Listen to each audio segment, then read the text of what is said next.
Hello friends, welcome to my YouTube channel MAG tuition centre. आज की video में मैं बतलाने जा रहा हूँ वर्ग नवम क्लास के अध्याय 13। यह अध्याय 13 जो है हीरोइंस के सूत्र के बारे में बताया गया है कि हीरोइंस के सूत्र क्या होता है। इसी की जानकारी मैं इस वीडियो में देने वाला हूँ। बने रहिएगा और वीडियो को लास्ट तक देखिए। इसमें सारा जानकारी मैं आपको दे दूंगा कि त्रिभुज क्या होते हैं, त्रिभुज कितने प्रकार के होते हैं तथा हीरोइन का सूत्र क्या होता है, हीरोइन का सूत्र को प्रयोग कहाँ पे करना है, हीरोइन का सूत्र कहाँ से आया है, इन सारे चीज के बारे में इस वीडियो में मैं जानकारी देने वाला हूँ।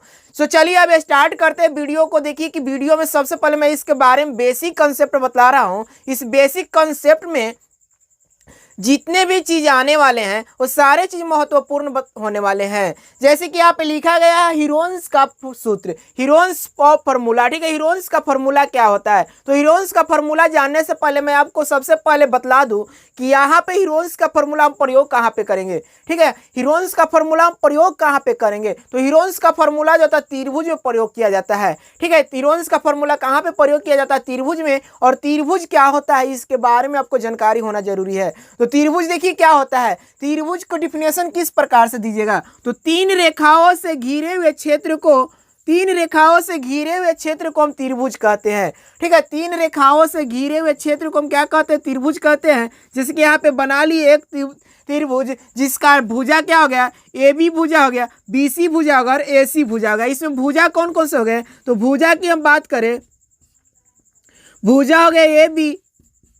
ठीक है, फिर भुजा कौन सा हो गया, बी सी हो गया, और भुजा फिर क्या हो गया, ए सी हो गया। इसमें क्या हो गया, तीन भुजा हो गए। ए बी भुजा हो गया, यहाँ पे ध्यान दीजिएगा, ए बी भुजा एक हो गया, दूसरा भुजा क्या हो गया, बी सी भुजा गया, और तीसरा भुजा क्या हो गया, ए सी भुजा गया। तो त्रिभुज में तीन भुजाएं हो गई। इसके बाद में त्रिभुज के कोण की हम बात करें, तो त्रिभुज में कोण की बात करें तो कोण भी तीन होते हैं। त्रिभुज के कोण भी कितने होते हैं, तीन होते हैं। जैसे कि कोण क्या हो जाएगा, कोण सी बी ओ, कोण C B O sorry C B A, कौन सी बी ए। फिर उसके बाद में कौन हो जाएगा, बी सी ए, कौन बी सी ए। इसके बाद में कौन हो जाएगा बी बी ए सी। ठीक है, कौन क्या हो जाएगा, बी ए सी। कहने का मतलब कि कौन सी बी ए का मतलब क्या आ गया, तो कौन ए वाला हो गया, सी बी ए एक नंबर का। फिर उसके बाद कह रहा है बी सी ए, तो कौन हो गया, ए वाला दो नंबर का। और फिर कह रहा है बी एस सी, यानी कि क्या होगा, तीन नंबर का। तो कौन यहाँ पे तीन को हो गए हैं। ठीक है, त्रिभुज में भुजाएं कितने हो गई, तीन हो गई, और त्रिभुज में कौन कितने हुए, तीन हो गए। इसमें अब बात करें कि त्रिभुज में शीर्ष कितने होते हैं, तो त्रिभुज में शीर्ष की भी संख्या तीन होती है। त्रिभुज में शीर्ष कितने होते हैं, तीन होते हैं। शीर्ष कौन कौन से हो जाएगा, तो एक शीर्ष हो जाएगा ए, दूसरा शीर्ष क्या हो जाएगा, बी, और तीसरा शीर्ष क्या हो जाएगा, सी हो जाएगा। ठीक है, इस तरह से शीर्ष कितने होगा, तीन हो गए। अब त्रिभुज के तीनों कोणों की योग की हम बात करें, तो त्रिभुज के तीनों कोणों का योग, त्रिभुज के तीनों कोणों का योग याद रखिएगा कितना होता है, तो त्रिभुज का तीनों कोणों का योग, तीनों कोणों का योग बराबर कितना होता है, 180 डिग्री होता है। त्रिभुज के तीनों कोणों का जो कितना होता है, 180 डिग्री। यानी कहने का मतलब क्या हो जाएगा कि कोण ए प्लस कोण बी, कोण ए प्लस कोण बी प्लस कोण सी इज इक्वल टू कितना हो जाएगा, 180 डिग्री के हो जाएगा। तो त्रिभुज के तीनों कोणों का योगफल कितना हो जाएगा, 180 डिग्री के हो जाएगा। तो यहाँ पे ध्यान दीजिए, हम समझे क्या कि त्रिभुज क्या होता है। तो त्रिभुज तीन रेखाओं से घिरे हुए आकृति को हम क्या कहते हैं, त्रिभुज कहते हैं। ठीक है, तीन रेखाओं से घिरे हुए आकृति को त्रिभुज कहते हैं। त्रिभुज में तीन भुजाएं होती है, तीन कोण होते हैं, तीन शीर्ष होते हैं, और त्रिभुज के तीनों कोणों का जो कितना होता है, 180 डिग्री का होता है। ठीक है, त्रिभुज के तीनों कोणों का जो कितना होता है, 180 डिग्री का होता है। इतना चीज हम लोग जानेंगे त्रिभुज के बारे में। अब मैं बतला रहा हूँ टाइप और ट्रायंगल के बारे में। टाइप और ट्रायंगल क्या है, यानी कि त्रिभुज के प्रकार के बारे में, कि त्रिभुज के प्रकार कितने हैं। तो त्रिभुज के प्रकार की बात करें तो त्रिभुज कोणों के आधार पे त्रिभुज देखिए कितने प्रकार के हैं। कोणों के आधार पे त्रिभुज हो जाएगा, पहला समकोण त्रिभुज। ठीक है, पहला क्या हो जाएगा, समकोण त्रिभुज। दूसरा हो जाएगा न्यून कोण त्रिभुज,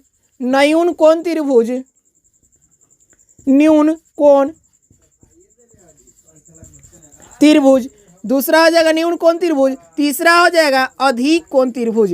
ठीक है, कोणों के आधार पे त्रिभुज कितने प्रकार के बताया, तीन प्रकार के, समकोण त्रिभुज, न्यून कोण त्रिभुज और अधिक कोण त्रिभुज। अधिक कोण त्रिभुज। तो कोणों के आधार पे त्रिभुज कितने प्रकार के बताए? 3 प्रकार के बताए। अब भुजा की आधार के बात करें तो भुजा के आधार पे भी त्रिभुज 3 प्रकार के होते हैं। भुजा के आधार पे कितने प्रकार के होते हैं? भुजा के आधार पर त्रिभुज 3 प्रकार के होते हैं। पहला क्या हो जाएगा? पहला हो जाएगा समबाहु त्रिभुज। पहला क्या हो जाएगा? समबाहु त्रिभुज, ठीक है, समबाहु त्रिभुज। दूसरा क्या हो जाएगा? विषमबाहु त्रिभुज। दूसरा क्या हो जाएगा? विषमबाहु त्रिभुज। और तीसरा क्या हो जाएगा? समद्विबाहु त्रिभुज। तीसरा क्या हो जाएगा? समद्विबाहु त्रिभुज। तो भुजा के आधार पे भी त्रिभुज कितने प्रकार के होते हैं? 3 प्रकार के होते हैं, ठीक है। टाइप ऑफ ट्रायंगल की बात करें तो त्रिभुज कितने प्रकार के होते हैं? 3 प्रकार के बताए। कोण के आधार पे त्रिभुज कितने प्रकार के बताए? कोण के आधार पे 3 प्रकार के बताए। जैसे क्या हो गया? समकोण त्रिभुज, दूसरा होगा न्यून कोण त्रिभुज, तीसरा होगा अधिक कोण त्रिभुज। इसके बाद भुजा के आधार पे बात करें तो त्रिभुज के, तो भुजा के आधार पे भी त्रिभुज कितने प्रकार के? 3 प्रकार के बताए। कौन कौन? समबाहु त्रिभुज, विषमबाहु त्रिभुज और समद्विबाहु त्रिभुज, ठीक है। और एक कौन त्रिभुज होता है? अधिक कोण त्रिभुज। यहाँ पे लिखे, अब देखिए यहाँ पे हम सबसे पहले बात करें समकोण त्रिभुज की, ठीक है। यहाँ पे सबसे पहले किस चीज की बात करेंगे? समकोण त्रिभुज की। समकोण त्रिभुज क्या होता है? तो समकोण त्रिभुज का मतलब होता है जिस त्रिभुज का एक कोण 90 डिग्री का हो। समकोण त्रिभुज का मतलब क्या होगा? कि जिस त्रिभुज का एक कोण 90 डिग्री का हो वो क्या कहलाएगा? समकोण त्रिभुज कहलाएगा। चलिए मैं बतला रहा हूँ, डायग्राम बना करके समझा रहा हूँ आसानी से। यदि वीडियो अच्छा लगेगा तो लाइक करिएगा, शेयर करिएगा। और यदि मेरा रेगुलर क्लास करना चाहते हैं, लाइव क्लास करना चाहते हैं तो मेरे ऐप को इंस्टॉल कीजिए। प्ले स्टोर पे आपको आसानी से ऐप मिल जाएगा। अब ऐप का नाम है MSG ट्यूशन सेंटर। उसको आप आसानी से इंस्टॉल करके मेरा रेगुलर, मतलब क्या होगा? 90 डिग्री का मतलब क्या होता है? इस प्रकार से देखिए सीधा बनता है। ये क्या कहलाएगा? समकोण त्रिभुज कहलाएगा। यहाँ पे देखिएगा ये इसका एक कोण क्या हो गया? 90 डिग्री का हो गया। बाकी 2 कोण क्या हो गया? न्यून कोण हो गए। तो एक कोण 90 डिग्री का, बाकी 2 कोण न्यून कोण हो गए। इसको हम क्या कहेंगे? समकोण त्रिभुज कहेंगे। अब समकोण त्रिभुज में ये भुजा जो है, AB भुजा, ध्यान दीजिए, AB भुजा जो है ये वाला है, इसको हम ऊंचाई कहते हैं। इसको हम क्या कहते हैं? ऊंचाई कहते हैं। और अगर पाइथागोरस प्रमेय से पढ़िएगा तो इसको लंब भी कहा जाता है, ठीक है, लंब भी कहा जाता है। और सम्मुख भुजा भी कहा जाता है, ठीक है। सम्मुख भुजा किसको कहा जाएगा? तो कोण C के सम्मुख भुजा भी कहा जाएगा, ठीक है। कोण C के क्या हो जाएगा? सम्मुख भुजा भी कहा जाएगा। तो इस तरह से क्या हो गया? यहाँ पे ध्यान दीजिए कि इस भुजा को हम नाम क्या दिए? इस भुजा को हम क्या कहेंगे? ऊंचाई भी कहेंगे, लंब भी कहेंगे और सम्मुख भुजा भी कहेंगे। इसके बाद में यहाँ पे नीचे जो दिया गया है इसको हम आधार बोलते हैं, ठीक है, आधार बोलते हैं। इसको नीचे वाला क्या होता है? आधार बोलते हैं। और ए वाला भुजा जो होता है, AC भुजा जो है, इसको हम क्या कहते हैं? कर्ण कहते हैं।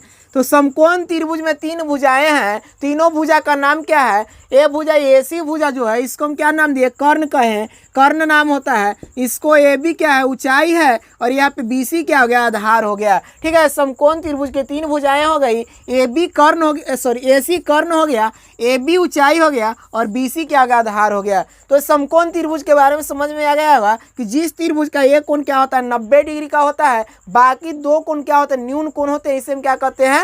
तो समकोण त्रिभुज कहते हैं। अब आगे बात करें न्यून कोण त्रिभुज की, तो न्यून कोण त्रिभुज किसे कहेंगे? तो न्यून कोण का मतलब क्या था? सबसे पहले इसको समझिए। तो न्यून कोण का मतलब होता है कि 0 डिग्री से बड़ा, ठीक है। न्यून कोण का मतलब क्या होगा? 0 डिग्री से बड़ा और 90 डिग्री से यदि छोटा कोई कोण रहता है, 0 डिग्री से बड़ा और 90 डिग्री से कोई छोटा कोण रहता है तो उसको क्या कहता है? कहा जाता है न्यून कोण कहा जाता है, ठीक है। जिस त्रिभुज का मतलब कि कोण क्या होना चाहिए? 90 डिग्री से छोटा और 0 डिग्री से बड़ा रहेगा, वो सभी कोण न्यून कोण रहेंगे तो न्यून कोण त्रिभुज कहलाएंगे। इसके बाद में यहाँ पे दिएगा अधिक कोण त्रिभुज। तो अधिक कोण त्रिभुज का मतलब क्या हो जाएगा? कि 90 डिग्री से बड़ा होना चाहिए और 180 डिग्री से छोटा होना चाहिए। 90 डिग्री से बड़ा और 180 डिग्री से छोटा होना चाहिए, इसको हम क्या कहेंगे? अधिक कोण त्रिभुज कहेंगे। इसके बाद में भुजा के आधार पर बात करें तो भुजा के आधार पर भी त्रिभुज 3 प्रकार के होते हैं। जैसे कि पहला क्या लिखा है? समबाहु त्रिभुज, समबाहु त्रिभुज। दूसरा क्या लिखा गया है? समद्विबाहु त्रिभुज। और तीसरा क्या लिखा गया है? विषमबाहु त्रिभुज। तो भुजा के आधार पर भी त्रिभुज 3 प्रकार के हैं।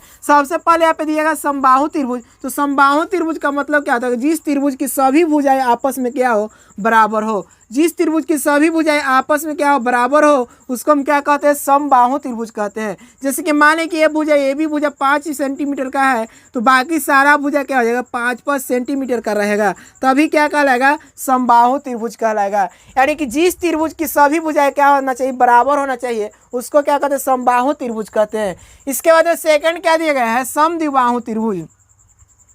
समद्विबाहु त्रिभुज, तो जिस त्रिभुज की दो भुजाएं क्या होना चाहिए, बराबर होना चाहिए। जिस त्रिभुज की दो भुजाएं क्या होती है, बराबर होती है, उसको हम क्या कहते हैं, समद्विबाहु त्रिभुज कहते हैं। जैसे कि मान लीजिए कि ए बी भुजा 5 सेंटीमीटर का है, तो ए सी भुजा भी क्या हो जाएगा, 5 सेंटीमीटर का होगा, और बाकी ये क्या हो जाएगा, बी सी 3 सेंटीमीटर का होगा। इस तरह से इसमें क्या होगा, दो भुजाएं बराबर हो गई, इसलिए क्या कहलाएंगे, समद्विबाहु त्रिभुज कहलाएंगे। इसमें क्या है, सभी भुजाएं आपस में बराबर है, इसलिए क्या त्रिभुज यहाँ पे दिया गया तीसरा में। तो विषमबाहु त्रिभुज का मतलब क्या होता है कि जिस त्रिभुज की कोई भुजाएं भी बराबर ना हो, जिस त्रिभुज की कोई भुजाएं भी बराबर ना हो, उसको क्या कहेंगे, विषमबाहु त्रिभुज कहेंगे। जैसे कि माने कि यहाँ पे दिया 3 सेंटीमीटर, ये हो जाएगा 4 सेंटीमीटर, और ये हो जाएगा 5 सेंटीमीटर। इस तरह से इसकी कोई भुजाएं बराबर नहीं है, इसलिए यह क्या कहलाएगा, विषमबाहु त्रिभुज। तो फिर से मैं एक बार रिपीट कर दे रहा हूँ कि जिस त्रिभुज की सभी भुजाएं क्या हो, बराबर हो आपस में, उसको क्या कहते हैं, समबाहु त्रिभुज कहते हैं। जिस त्रिभुज के दो भुजाएं आपस में बराबर हो, उसको हम क्या कहते हैं, समद्विबाहु त्रिभुज कहते हैं। और जिस त्रिभुज की कोई भी भुजा बराबर ना हो, तो क्या कहलाएगा, विषमबाहु त्रिभुज कहलाएगा।